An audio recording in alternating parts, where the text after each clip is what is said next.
Oi, gente, eu sou Val Souza, sou uma mulher negra. Estou com um vestido azul manchado. Eu uso trança, tenho um brinco bem pequenininho de bolinha branca. Eu espero que a nossa noite seja muito incrível. Para aquelas pessoas que podem estar me escutando, talvez escutem o tilintar de algumas pulseiras que eu estou usando, então já peço desculpas por isso. Também agradecer a disponibilidade não só da biblioteca, mas dos usuários da biblioteca, que vão ficar aqui escutando a minha voz pelo menos 1 hora aí de conversa que a gente vai ter. Quero dizer que eu estou bem feliz e bem animada com esse convite.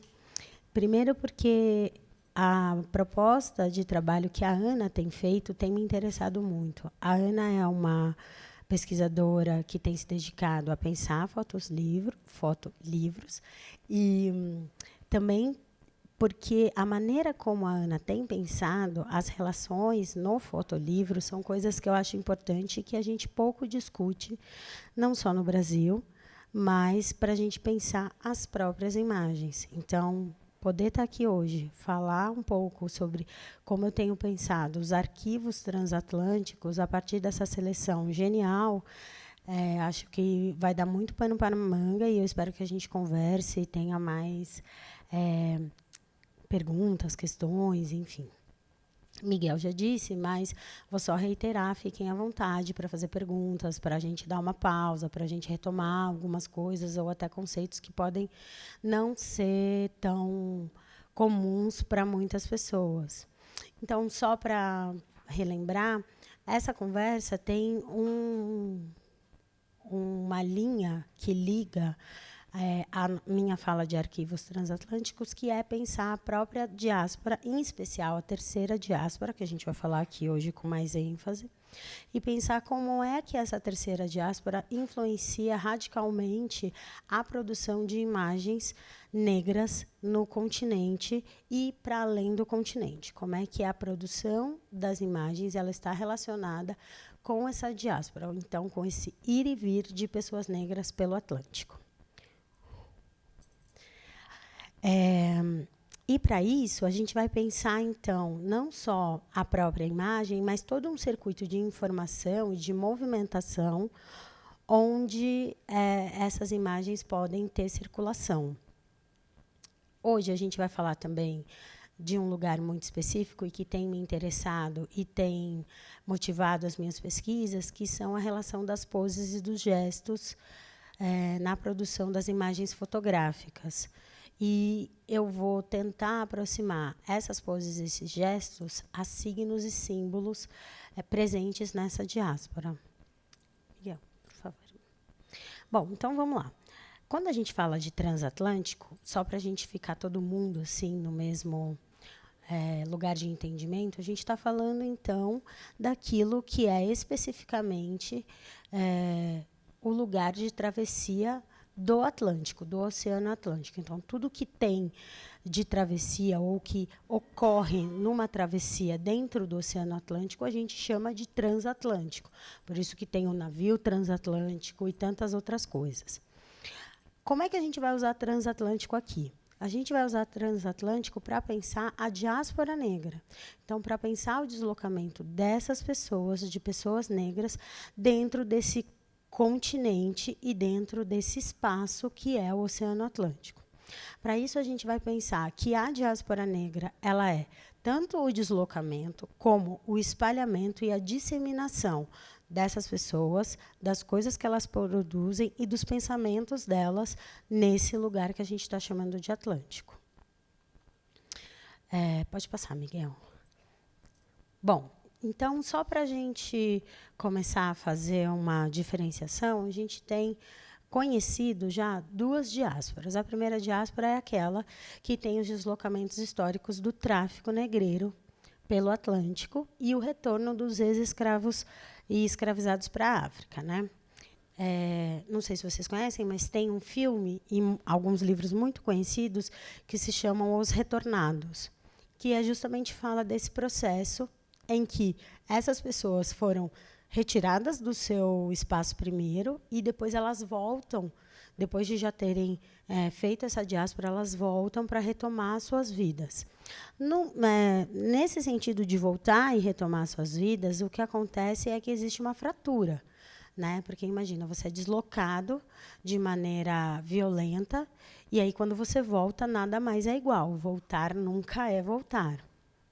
Então, a segunda diáspora também se dá pelos deslocamentos que acontecem de maneira voluntária, como a migração, por exemplo, dos jamaicanos para Londres, dos cubanos para Nova York, dos beninenses para Paris, e essas outras diásporas que a gente vai vendo. Inclusive, aqui no Brasil, a gente tem muito dessas diásporas, tanto pelos angolanos e pelos moçambicanos que vêm para o Brasil e começam a constituir família aqui, né?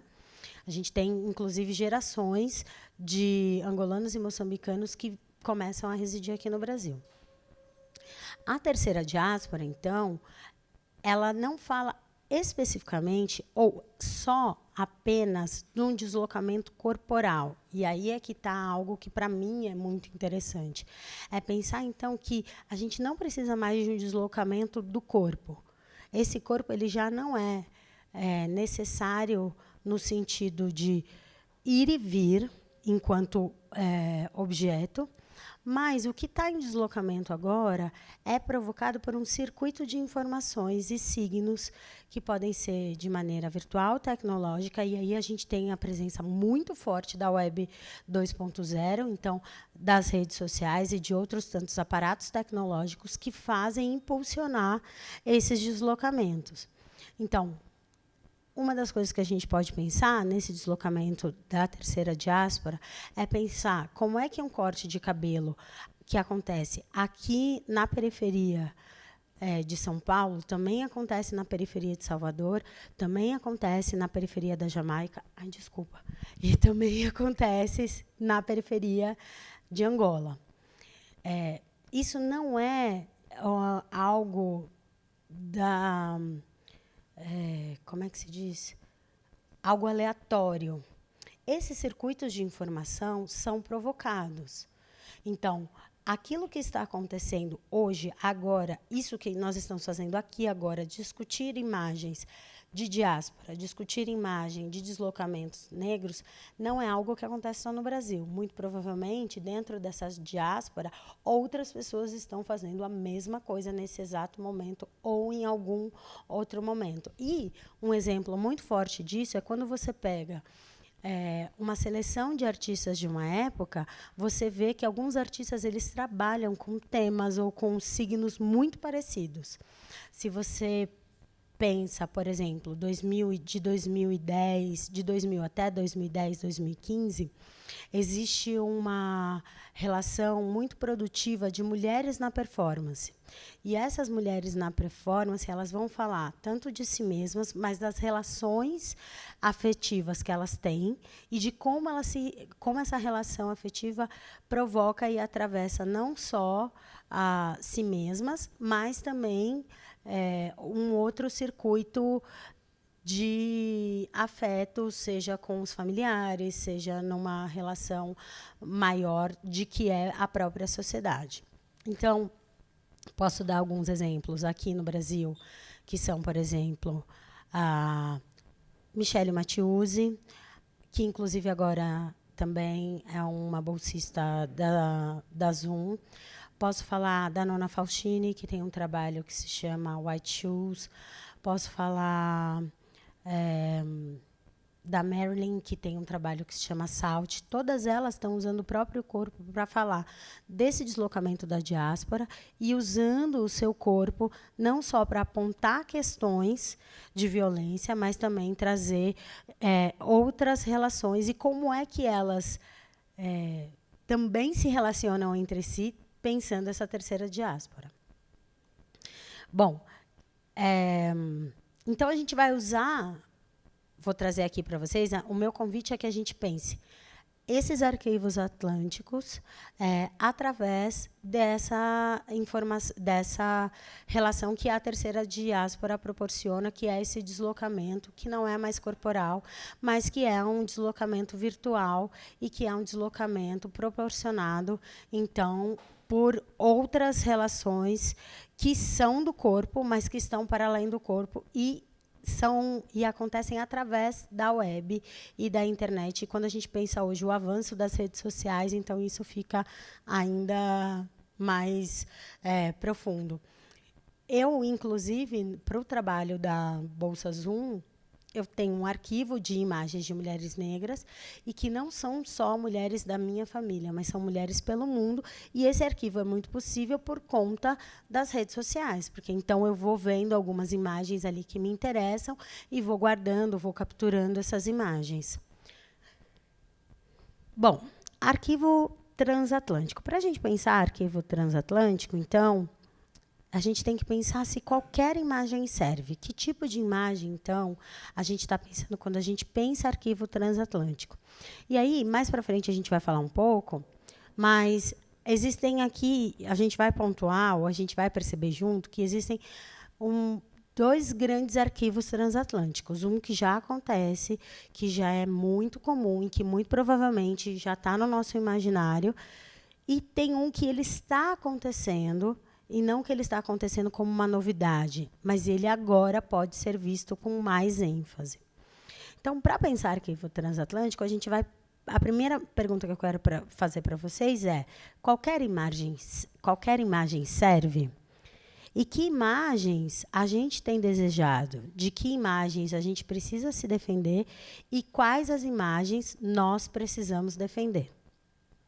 Acho que essas são duas coisas que, para mim, são importantes. Se qualquer imagem serve e quais as imagens que nós precisamos defender. Isso porque, quando a gente pensa em imagem, a gente pensa especificamente numa relação de uma construção do imaginário, e é isso que vai nortear não só os nossos pensamentos e escolhas, mas também toda a nossa relação de autonomia e de agenciamento. Uma das coisas que eu não falei, mas eu acho que é importante dizer, que aquilo que eu estou trazendo aqui, ele está particularmente pensado através de uma relação que é falar de si mesmo e de uma possibilidade de agenciamento, seja como retratado, seja como aquele que faz o retrato. Então, a gente vai falar sobre isso mais para frente. Pode passar, Miguel, por favor. Bom, então, o próprio arquivo transatlântico é essa ferramenta para outras interpretações da travessia e dessa diáspora. Para a gente falar disso, queria relembrar, falei um pouquinho, olha, já existe um arquivo transatlântico, e esse arquivo transatlântico é esse arquivo de imagens que a gente já conhece. O arquivo transatlântico, ele não é nada novo no sentido de agora nós estamos conhecendo essas imagens, muito pelo contrário. Muitas imagens que a gente vai ver aqui são imagens que a gente já conhece. O que é interessante de pensar é como é que a gente reinterpreta ou reolha para essas imagens ou procura construir outras conexões com essas imagens que a gente já conhece. Então, o próprio arquivo transatlântico, nesse sentido, de pensar, ou pensado pela travessia e pela diáspora negra, ele possibilita outras interpretações. Que outras interpretações? Interpretações que procuram construir a autoimagem e a própria imagem das pessoas dentro dessa diáspora. 3 coisas aparecem com um lugar interessante, para a gente pensar essas imagens e esse arquivo como um todo, que é pensar uma relação que ela é de mistério. Então, existe algo ali que me parece um enigma, que parece que é algo que não pode ser falado. Outro que é a presença da memória. E um outro que é uma presença de um certo tipo de magia, E essa magia, ela não está relacionada a um efeito de fazer uma mágica, mas ela está muito mais num simbolismo que se apresenta nessas imagens, tá? Pode passar, Miguel. Então, para a gente pensar arquivo transatlântico, tem algo que para mim me parece ser muito interessante e que para a gente é muito caro aqui no Brasil, que são os álbuns de família. Quando a gente pensa, principalmente os artistas negros contemporâneos, o álbum de família ele é algo extremamente importante. Isso porque é a partir do álbum de família que você pode se reconhecer, se olhar, se ver, mas também é o rompimento radical de uma ideia de escassez, porque é nesse álbum de família que essas pessoas negras podem encontrar uma possibilidade de se ver a partir de uma lógica de fartura e não de escassez, a partir de uma lógica de afeto e de amor que não é a da violência, que é o que ela encontra nas imagens, num contexto comum, seja nos arquivos comum, seja na TV, rádio, enfim, que não é esse. Então, os álbuns de família dentro do arquivo transatlântico, e aí eu vou pegar aqui 2 livros que são... Eles estão bem aqui no final, peraí. São nesses álbuns de família que as pessoas vão conseguir se ver e ver relações amorosas, que elas vão conseguir enxergar, inclusive, o seu legado. Se aqui no Brasil a gente fala de algo que a gente não consegue voltar e tentar encontrar toda uma árvore genealógica, não sabe quem são os avós, de onde eles vieram, tem toda essa crítica super importante sobre como é ser um negro no Brasil, visto que essas pessoas tiveram seus nomes apagados, suas histórias e tudo mais. A possibilidade do álbum de família, independente da época que ele é construído, é justamente recuperar essa relação de fartura, abundância e memória que essas fotografias podem ter. Então, eu vou passar aqui para vocês esse livro, que se chama o Livro Negro, ou Álbum Negro, ou Álbum de Fotografia Negra, que é do Santu Mokin Feng, que eu acho que ele é uma das possibilidades para a gente pensar esse imaginário de álbum de família. E um outro que eu vou passar aqui, especificamente para pensar 2 fotografias, que é dessa coleção, que se chama As We Rise.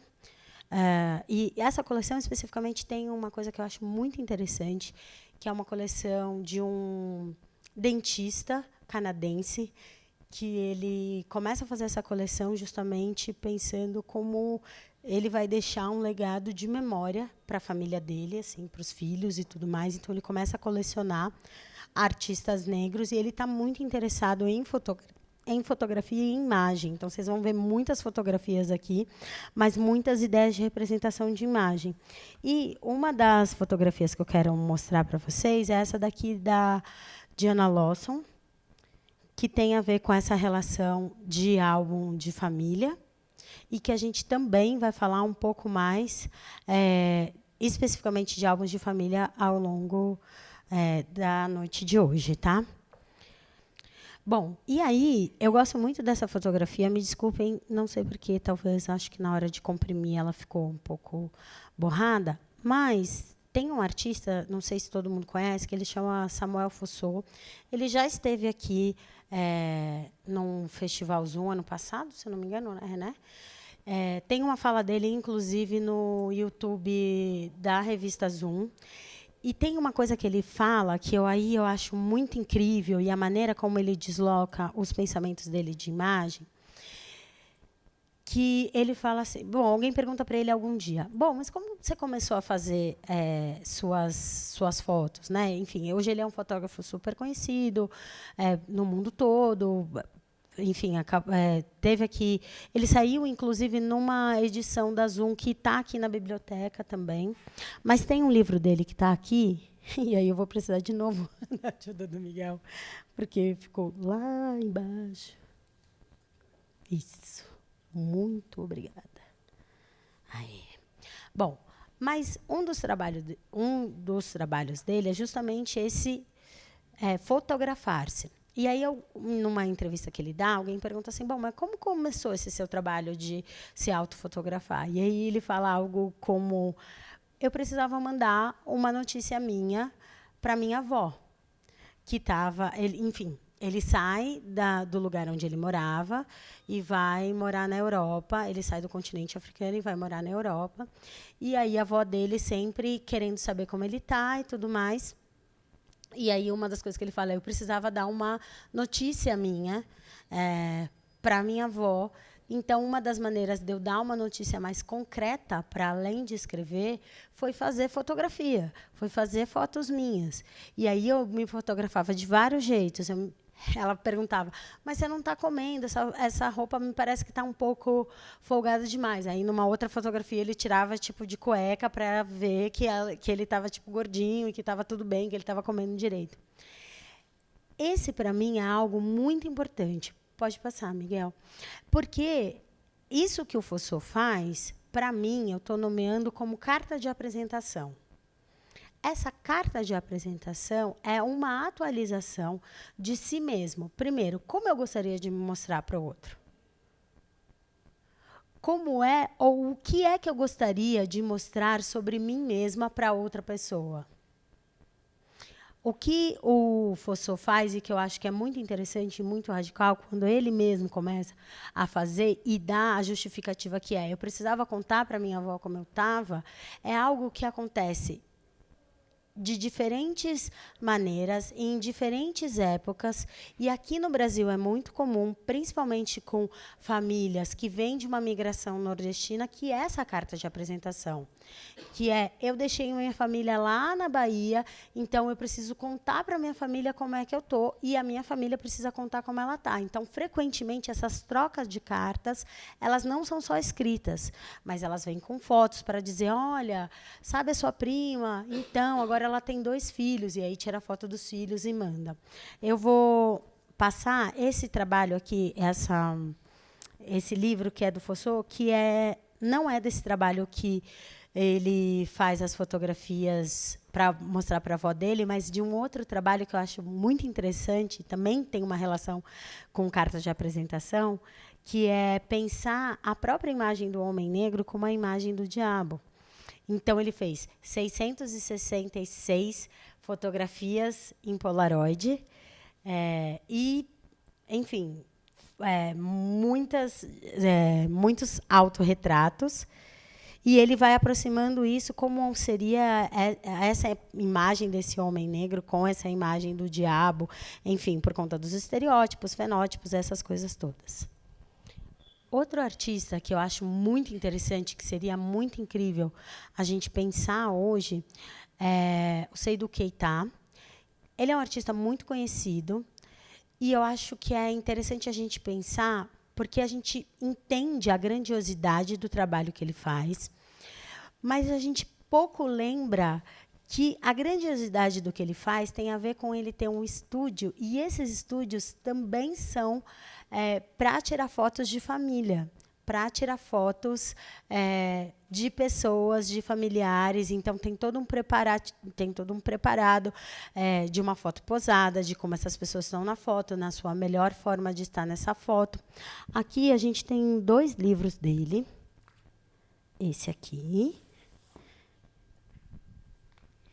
E aí eu gostaria de mostrar para vocês e pedir que vocês observassem algo que eu acho muito interessante na fotografia do Keita, que não é só a grandiosidade da técnica, né, desse retrato que tem muito bem, um ângulo muito bem feito e tudo mais, mas pensando essas coisas que a gente está falando sobre carta de apresentação. Como é que a relação entre retratado e fotógrafo, ela pode ser de alguma maneira tensionada à medida que eu quero me apresentar de certa forma, da minha melhor forma. Isso porque daqui a pouco a gente vai discutir, inclusive, um pouco de fotografia do século XIX, e que dentro do arquivo transatlântico a gente ainda não consegue fazer uma outra interpretação, ou algumas pessoas não conseguem, que não retirem dessas imagens do século XIX um lugar apenas de ser um objeto desse fotógrafo. Mas vou passar aqui porque Quando a gente fala dessa carta de apresentação, a gente está falando também não só de como eu quero ser visto, mas como é que eu posso atualizar a imagem que você tem sobre mim. Lembra quando eu falei aqui que é muito comum nas famílias nordestinas, no Brasil, essa relação de mandar imagem para as pessoas? É justamente essa atualização. Isso, para mim, é muito próximo, mas a minha família recebia muitas fotos. A minha mãe recebia muitas fotos da família dela, justamente porque ela estava aqui em São Paulo e a família é de uma cidade na Bahia. Então, era como as pessoas tentassem aproximar esse tempo e espaço através das fotografias.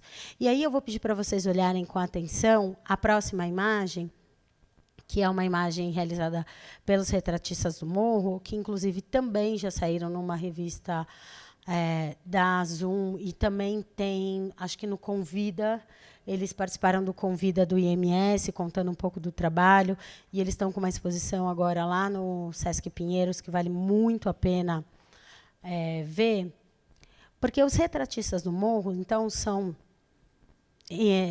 os mais conhecidos são o João e o Afonso, que estão mais de 50 anos fazendo imagens dentro de uma comunidade em Belo Horizonte, a comunidade da Serra.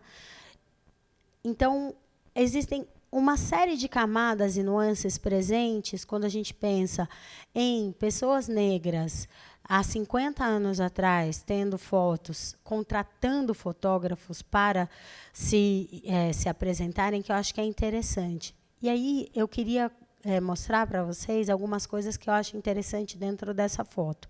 E que, se vocês quiserem trazer também outros aspectos, por favor.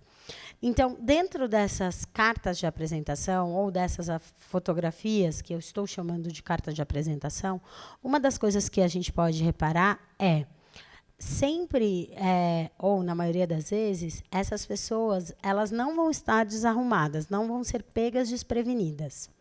Elas vão estar ali com as suas melhores roupas, mostrando, nós estamos assim agora.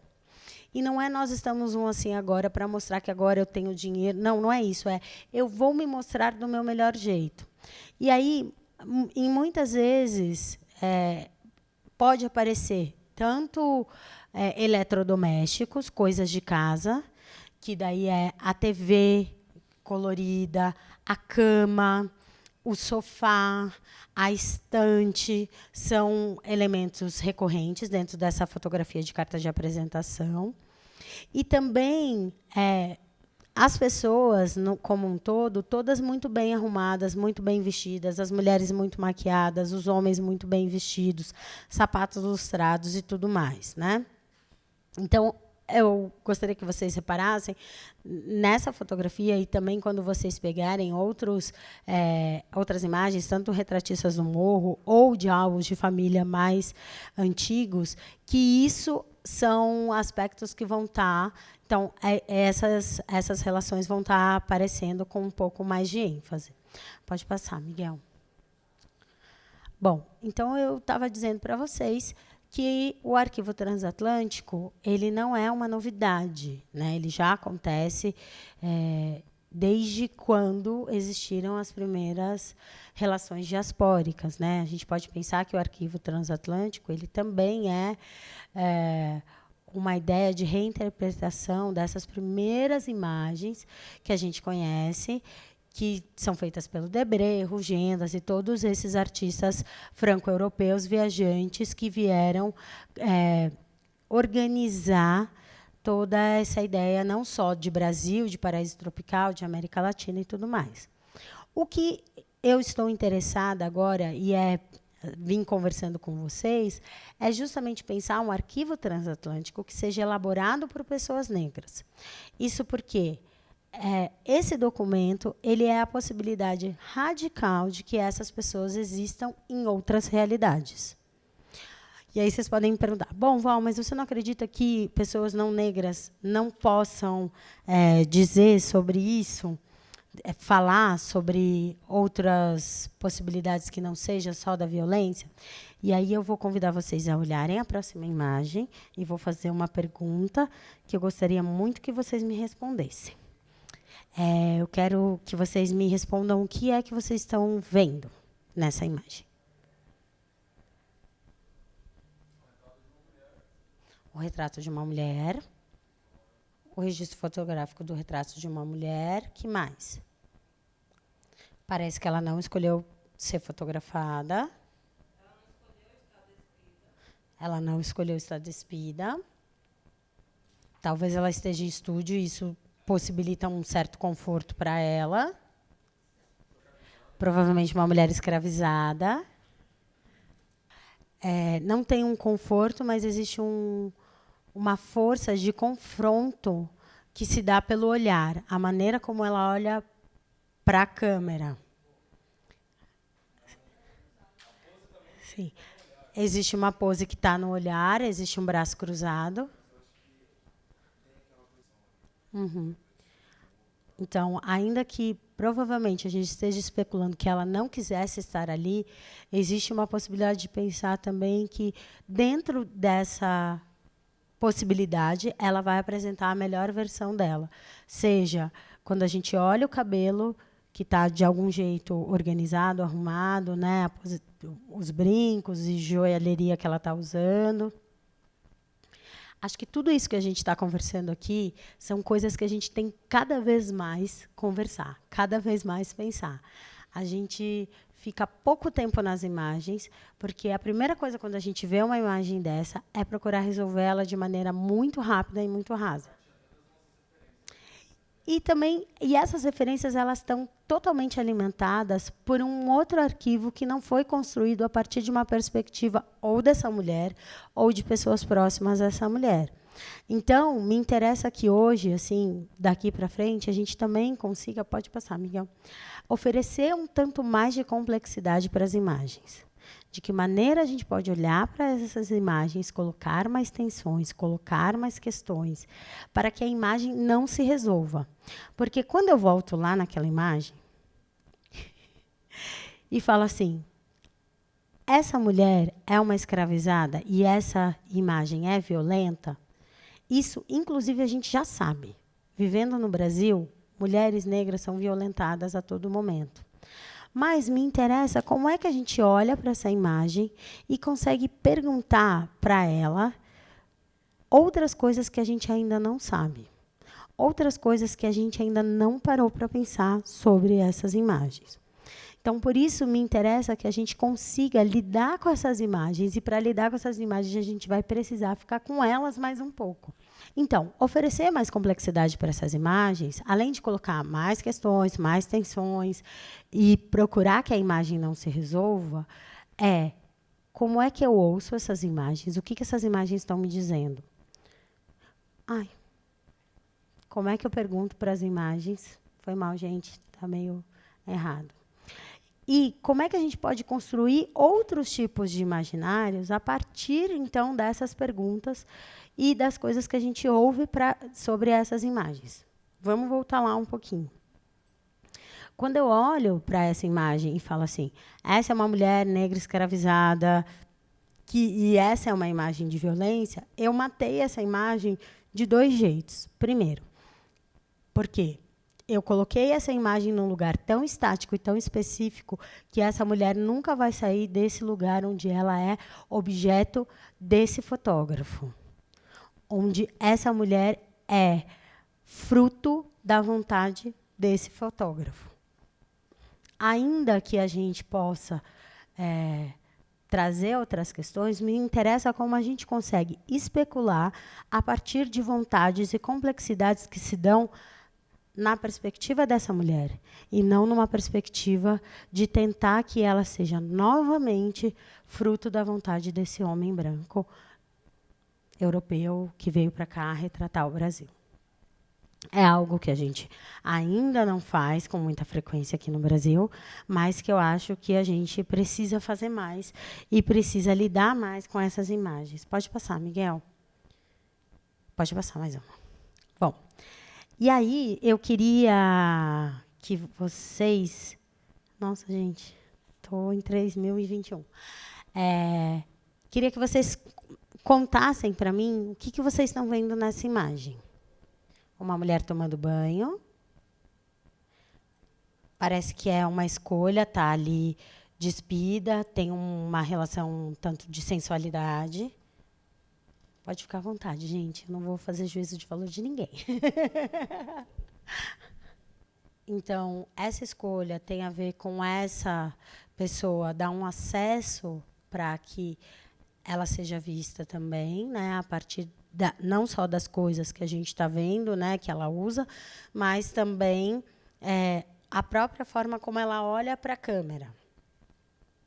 Tem uma parte que tem a ver com escolha, então isso tem a ver com que parte eu vou mostrar ou não, certo?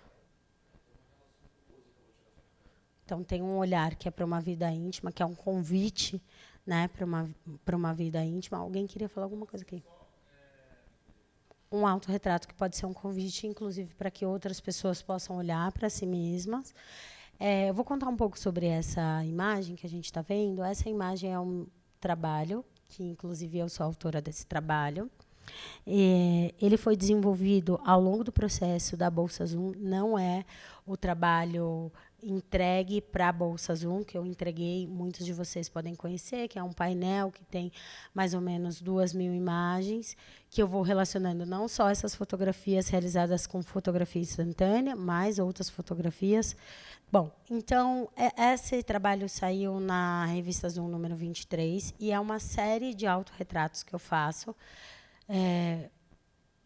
que tem como referência os cartões de visita do Henschel, que tem como referência a relação que o Henschel faz dentro dos estúdios fotográficos. Não, podia passar, mas, enfim, eu vou mostrar aqui, que tem como referência esses cartões de visita. Então, a posição das mãos, a posição da cabeça, tudo isso eu pego como referência desse lugar dos cartões de visita. Só fazendo um parênteses aqui, os cartões de visita, eles são um importante instrumento e dispositivo dentro da fotografia brasileira, em especial. Porque os cartões de visita, eles são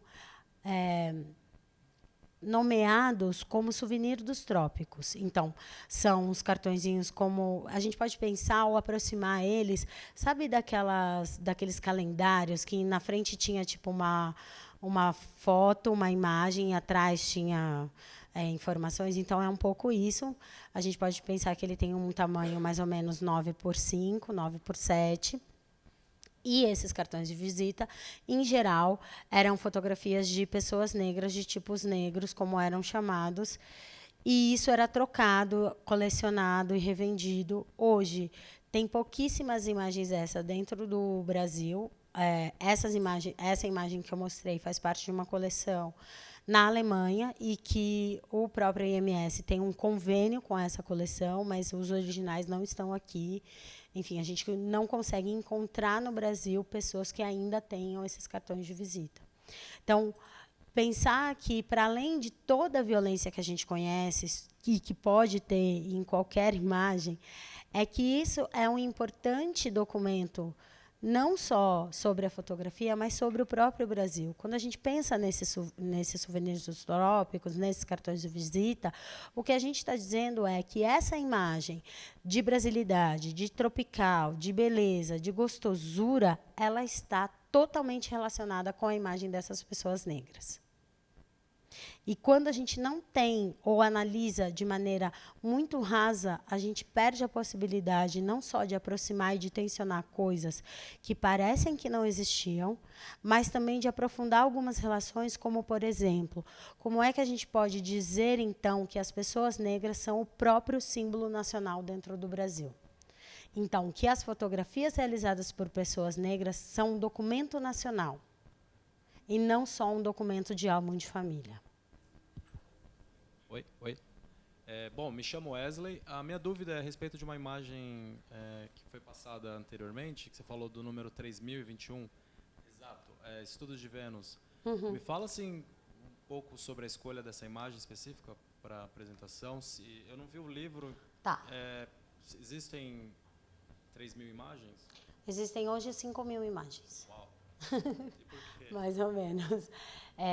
E aí existem muitas imagens justamente porque eu comecei a fazer muito. Porque tinha uma coisa que eu fotografava e eu falava, ainda não tá bom. Não é, o braço não é assim. Então eu tenho essa série, eu acho que tem aí na revista, tem 6, mas a série dela é de 60. Então só essa foto do chuveiro com borda preta eu tenho 60. Aí com borda azul eu tenho 25. Com borda branca eu tenho 8, sabe assim? Porque me interessava também a repetição do gesto. Isso porque dentro da Bolsa Azul eu fui pesquisar como é que se davam gestos de beleza.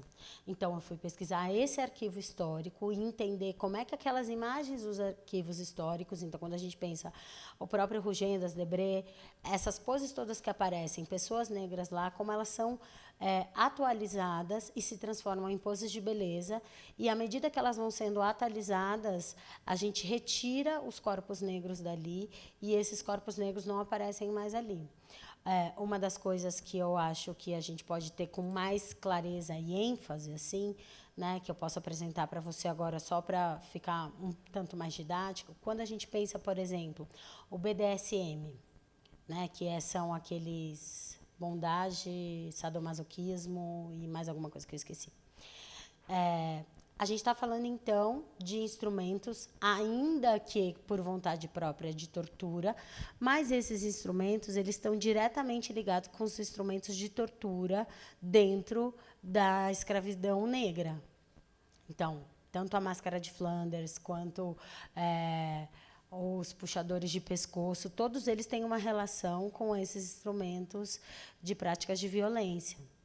Mas, quando a gente vê hoje essas práticas de BDSM, a gente não faz essa relação, e eu não estou aqui fazendo juízo de valor, não é sobre isso, mas é pensar como que essas imagens elas vão sendo atualizadas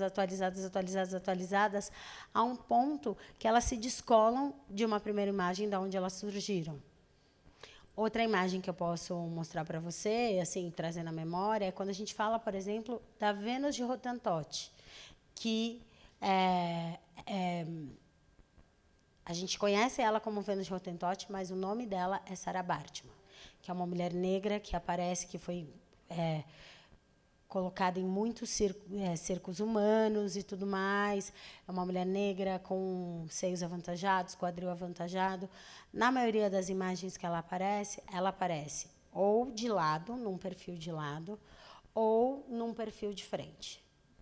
Quando a gente pega hoje as imagens de fotografia de moda, são essas as poses mais usadas. Quando a gente fala, isso aqui é uma imagem de beleza, né? Quando a gente pega, sei lá, as fotos, vai no perfil lá da Sabrina Sato. Ela usa esses mesmos artifícios de pose. Eu não estou querendo fazer uma aproximação rasa, tá? Isso aí, essas atualizações, elas não vão acontecendo de um dia para o outro. Elas vão acontecendo de uma maneira profunda e um deslocamento muito lento. Mas o que me interessa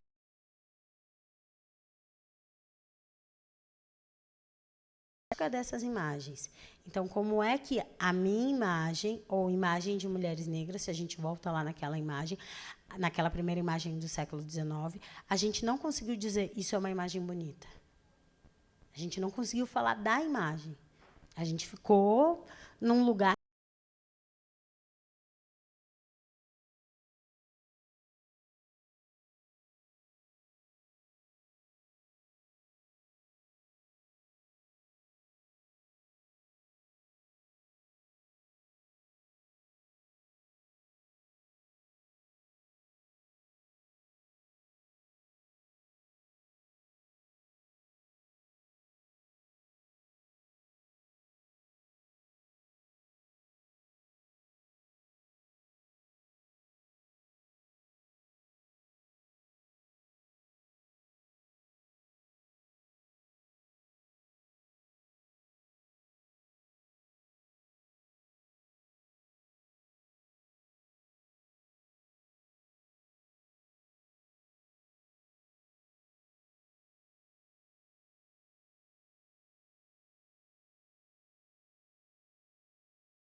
Sim, que estava no FIF, né? Em Minas Gerais, não é? Eu conheci ela, inclusive, primeiro por esse trabalho, porque o Guilherme me falou. E aí depois eu fui procurar.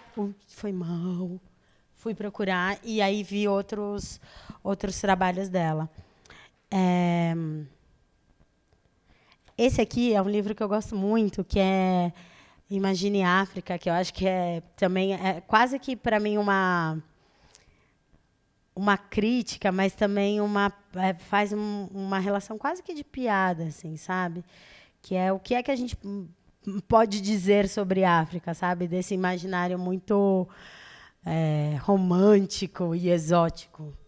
Vou passar alguns aqui só para a gente ir vendo, porque... Cadê o outro? Aqui.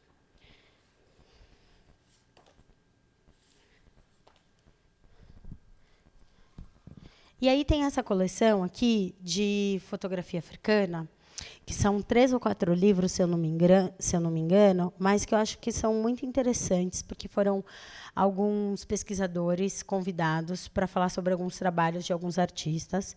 Então, a gente vai ter desde a fotografia do século XIX, né, dessa fotografia que procura documentar esse sujeito negro, até fotografias contemporâneas de artistas que estão trabalhando com uma relação mais contemporânea da imagem, e que eu acho que, enfim, interessante a gente pensar como é que esse corpo ele vai se deslocando também à medida que a gente vai pensando e descobrindo mais sobre esse corpo, né?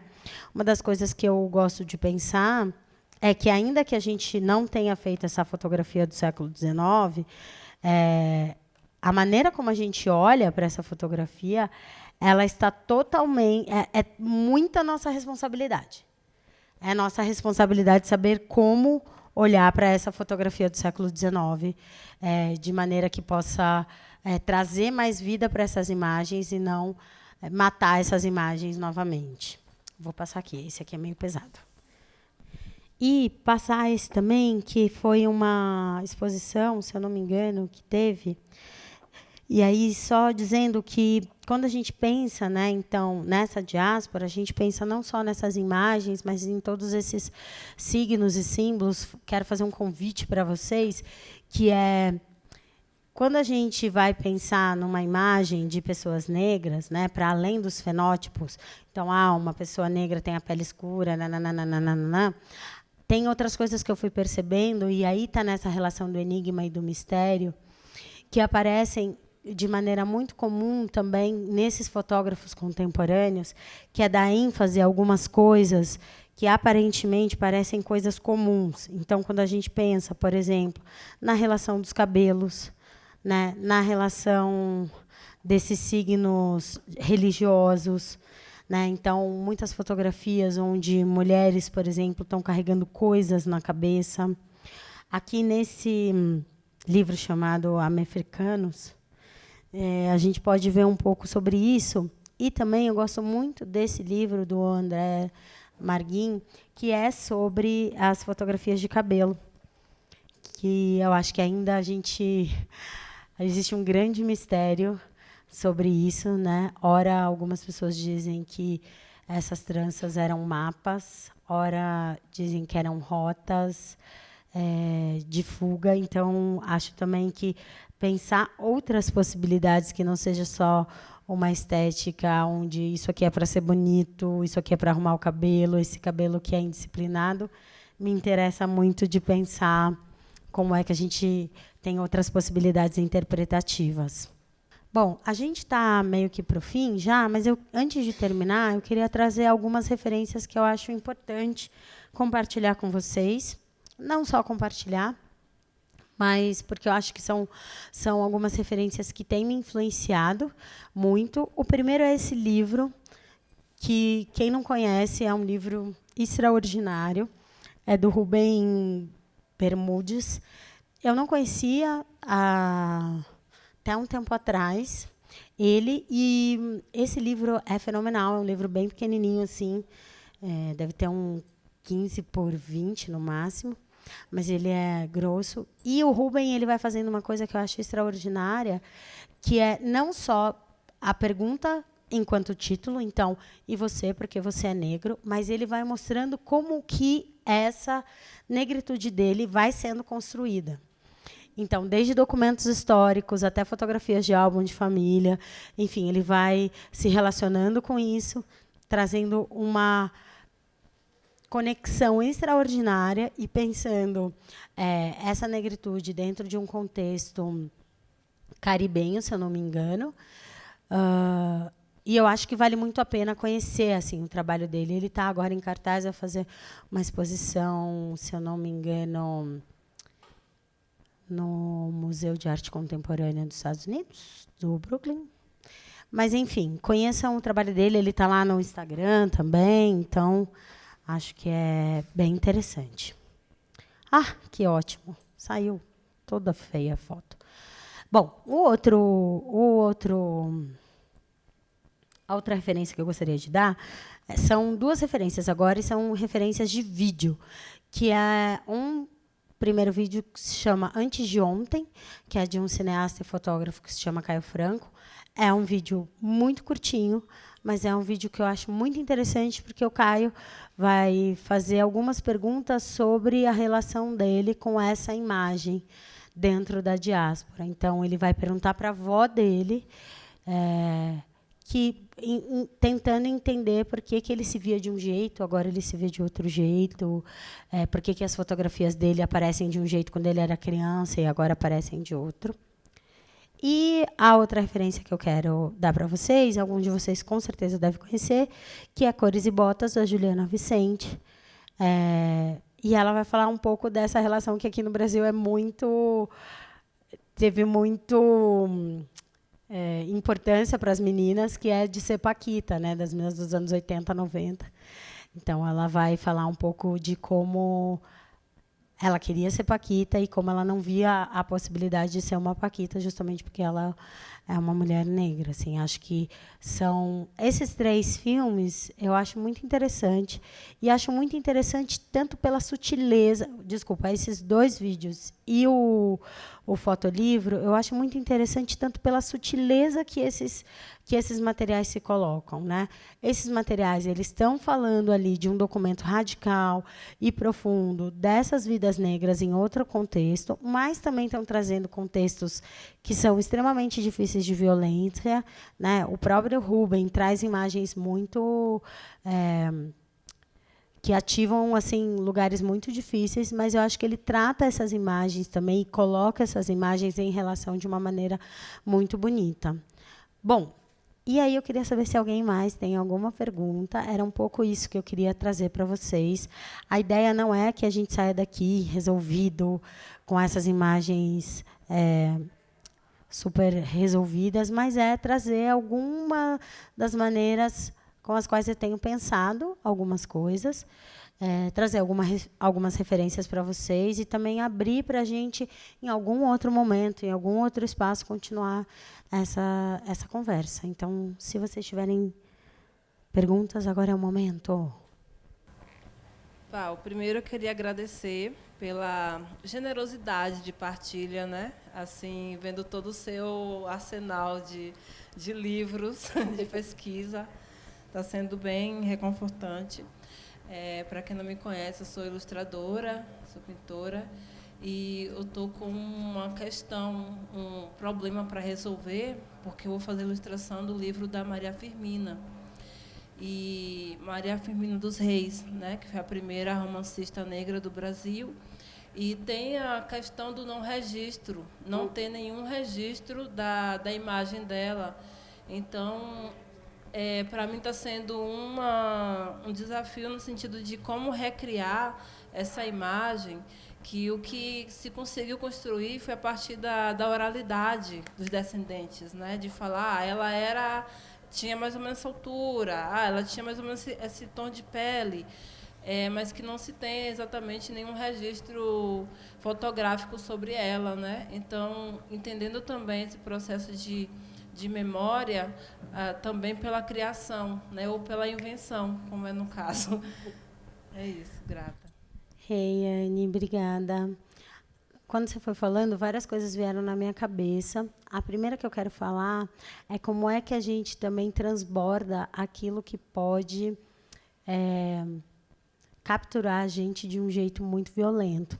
Quando a gente fala, por exemplo, de descrição, né, de falar essa pessoa era assim, era assada, a primeira coisa que vem na minha cabeça, né, e vem porque eu sou uma pessoa que gosta muito de CSI, de séries de policial, que é justamente... Como é o nome daquele desenhista que faz os retratos? Existe um nome para isso, né? Isso, desenhista forense. Então, você vai falar, a pessoa era assim, assim, assim, assado, e ele vai ali tentar aproximar aquilo que você está falando de uma imagem. Para além de toda essa violência, né, que a gente sabe, enfim, né, o quanto as pessoas são levadas a dizer várias coisas, mas eu fico pensando o que é que as pessoas podem dizer que me aproxima de uma imagem de quem eu não conheço. E fico pensando, eu não conheci minha avó nem o meu avô, mas quando eu pergunto para minha irmã e quando eu pergunto para minha mãe, elas falam coisas assim: ah, seu avô era muito parecido com a sua irmã, ele gostava muito de jaca. Né? Então, que outras coisas que não são desse lugar totalmente físico e fenotípico que podem me aproximar do que seria o meu vô, sabe? O cheiro da jaca, ou do tipo, seu vô, ele sempre andava com uma muda de alecrim. Essa é uma coisa que eu queria falar para você. A outra coisa faz uns 6 anos, se eu não me engano, teve uma propaganda de sabonete que eu achei muito interessante, que era justamente, eles pegavam esses desenhistas forenses, então você ia lá e falava, eu sou assim, assim, assim, assim, assado, e depois uma outra pessoa da sua família, acho que era filho, ou marido, ou esposa, enfim, ia lá e falava, essa pessoa é assim, assim, assim, assado. O que acontecia? Quando eu ia lá e falava sobre mim, eu colocava aspectos negativos. Então, eu tenho um nariz que é muito grande, a minha orelha uma é maior que a outra e tal. Quando eram pessoas que me amavam e que me amam, que falavam de mim, elas não percebiam isso e falavam daquilo que elas estavam vendo. Na hora que iam comparar os dois desenhos, o que acontecia é que a pessoa que falou de si mesma, ela olhava e falava, nossa, mas não sou eu. E tinha uma diferença muito radical assim nos desenhos, de que os desenhos que as pessoas falavam sobre si mesmas tinham uma coisa um tanto pesada, né, no sentido de se colocar de um jeito muito monstruoso, no sentido dessa monstruosidade que beira uma violência, né, contra si mesma. Enquanto as pessoas que me amavam falavam de um jeito que me deixava muito bonita. Então, acho que também, se eu pudesse te dar uma dica, não sei, né? Eu acho que de que maneira a gente pode falar de quem a gente ama, trazendo todas as maravilhosidades que essas pessoas são, sabe? O sorriso dessa pessoa, a maneira como essa pessoa me olha quando ela está feliz, sabe? O jeito, o brilho no olhar dela quando ela conquista alguma coisa. Isso eu acho que é interessante para a gente pensar quando a gente não tem essas imagens de maneira fixa. Porque também, e isso me lembrou uma outra coisa quando você foi falando, que é uma outra coisa que é também tentar apagar as imagens que já existem, né? Então, uma das coisas que eu tenho ficado muito preocupada é a maneira como alguns pesquisadores têm usado essas imagens do século XIX para apagar não só uma existência negra. Então, ok, isso aqui é violento, mas à medida que a gente colore, que a gente coloca outros elementos, que a gente coloca, sei lá, qualquer coisa que não faz parte dessas imagens, a gente apaga, inclusive, a possibilidade interpretativa dessas imagens. Porque quando a gente pega, por exemplo, as imagens daquelas que a gente chama de baianas do século XIX, existe algo ali muito presente, que é o uso de indumentárias, o uso de uma joalheria de crioula, que a gente consegue identificar grupos étnicos, a gente consegue identificar a posição social de algumas mulheres, mães de santo ou não, através dessas indumentárias. Então, quando aquilo é colorido, então eu coloco, sei lá, um vaso de flor na cabeça, eu apaguei o uso do turbante, né? E eu ouso dizer que isso é tão violento quanto a violência que essas imagens por si só já carregam por conta do período histórico que elas foram realizadas. Acho que é essa nossa incapacidade de olhar para as imagens e lidar com elas e conseguir continuar com elas ao longo do tempo que faz com que a gente queira resolvê-las de maneira muito rápida e falar, ai, não, bora. E é violento, então eu preciso apagar, eu preciso colorir, eu preciso fazer outras coisas. Acho que essas são algumas coisas que eu queria te dizer. Assim, não sei se isso vai ajudar em nada, mas eu tenho certeza, porque eu já conheço o seu trabalho, que vai sair lindo. Mas se eu pudesse te dizer alguma coisa, acho que são essas coisas, assim, sabe? Que lugares que você lembra, de pessoas que você ama, sabe? Do seu primeiro sorriso, enfim, que podem ser também lugares que te deem referências para fazer essa imagem. Acho que isso pode ser bacana. Mais alguém tem alguma pergunta? Sim? Sim? Pode fazer. Opa. Oi.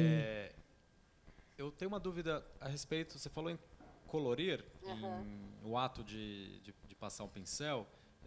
O IMS tem um trabalho que inclusive foi premiado, infelizmente eu não lembro o nome do fotógrafo que fez esse tipo de intervenção na imagem, mas que foi bem questionado, porque são imagens, não sei se eu estou falando assim, contextualizando para ver se você lembra, de pessoas escravizadas, porém teve essa intervenção de colorir cards, pessoas...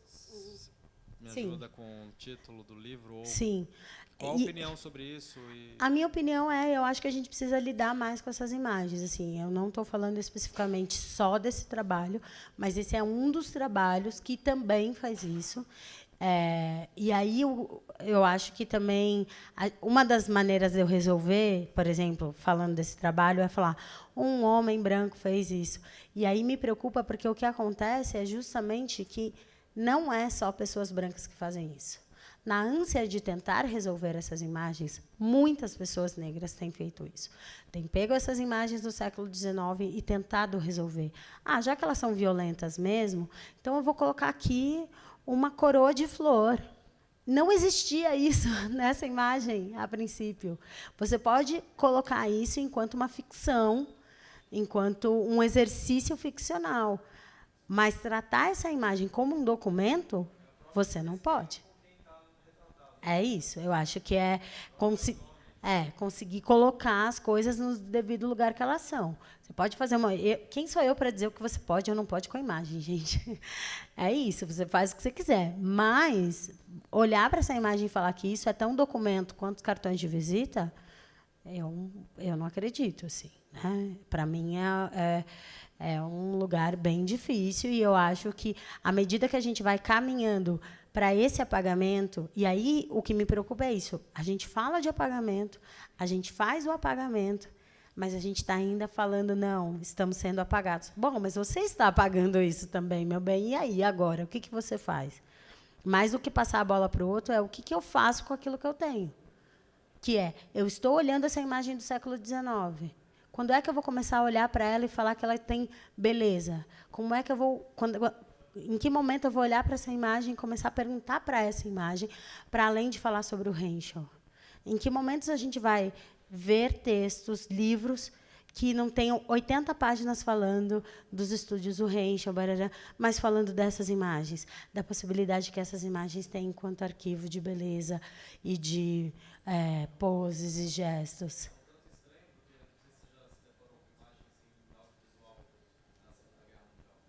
Algumas. Tem um trabalho eu não vou lembrar agora, de um artista que ele foi para para um monumento que é sobre a Segunda Guerra Mundial, e aí muitas pessoas tiravam... Não, sobre o Holocausto.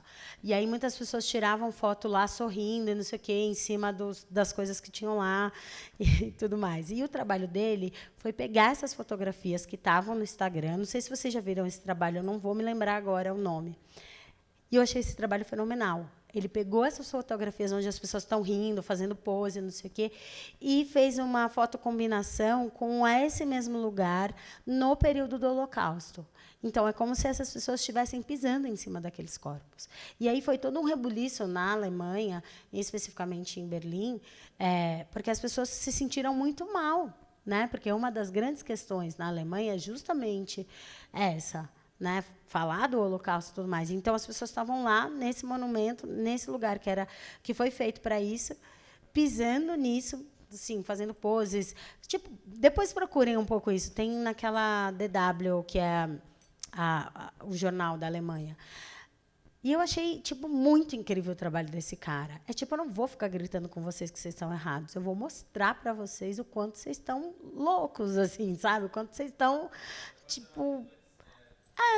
Tipo, vocês não estão entendendo o que eu estou falando? Então tá, vou mostrar para vocês aqui. O que vocês estão fazendo é isso aqui.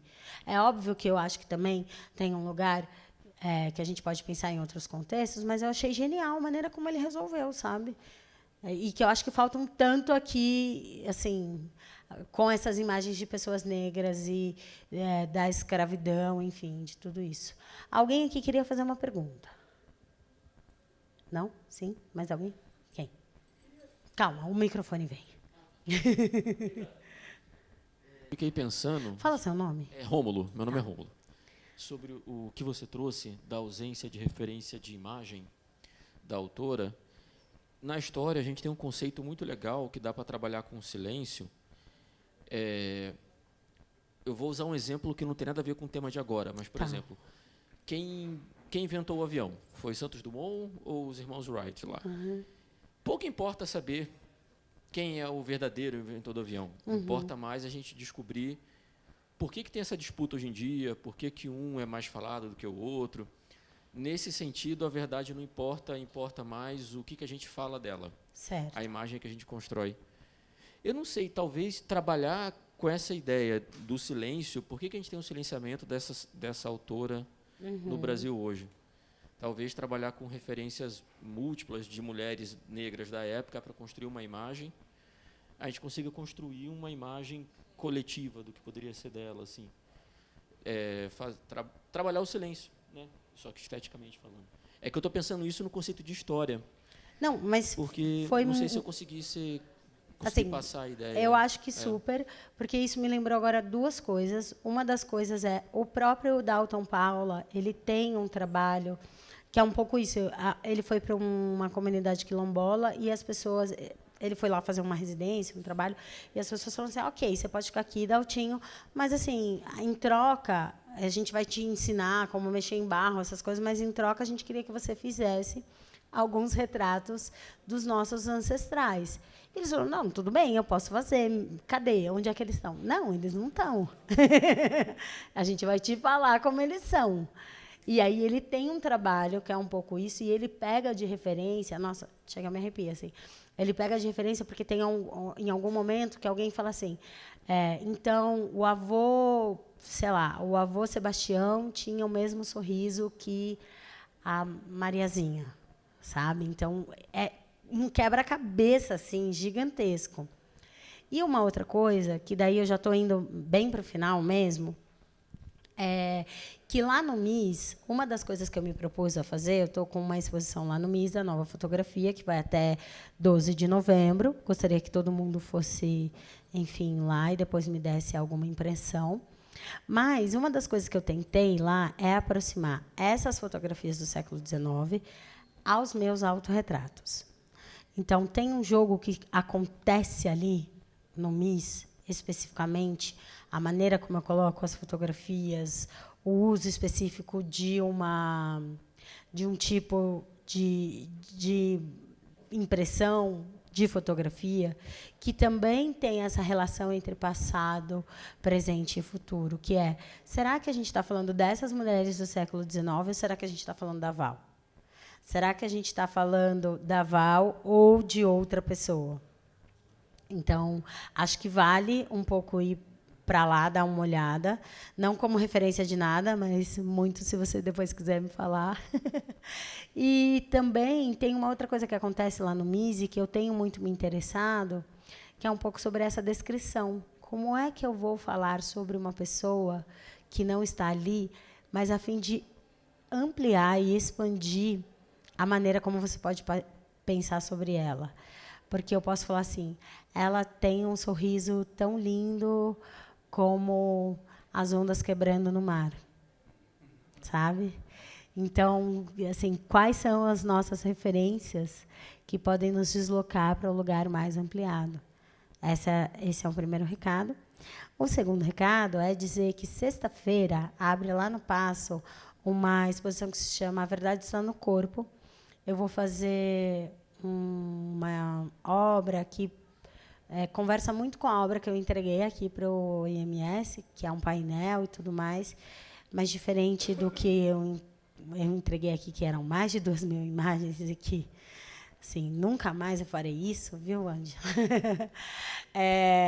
A gente vai trabalhar com menos imagens e também tentando deslocar essas imagens numa ideia de fascínio, de pensar como que é a própria imagem de pessoas negras tendo uma ideia de fascínio e repulsa e pensar esses deslocamentos. Então, fica esses 2 convites, Miss e Passo das Artes. Se vocês tiverem qualquer pergunta, se às vezes a gente conversa aqui depois que as coisas decantam. Então, por favor, me procurem lá. Assim, eu respondo. Pode ter certeza. Às vezes demora, mas eu respondo. Agradecer demais ao convite, Miguel. Agradecer demais a Ana por essa seleção. Não canso de falar, agradecer ao melhor time de todos, equipe Zoom. Sou muito feliz de ser, de algumas maneiras, bem entre aspas, fruto da casa, no sentido de ter feito a minha pesquisa, ter sido possível com a ajuda e com todo o custeio que a Bolsa possibilita. Aproveitem não só o espaço do IMS, mas, por exemplo, todos esses livros que estão aqui, gostaria que fossem meus pessoalmente, mas não são, são do IMS. O IMS tem uma das melhores, maiores bibliotecas de fotografia da América Latina, então acho que também é importante a gente usar esse espaço não só para pesquisa, mas também como um lugar nosso que está aberto. Tem outros livros que eu vou passar aqui para vocês. E é isso, gente. Já falei demais por hoje.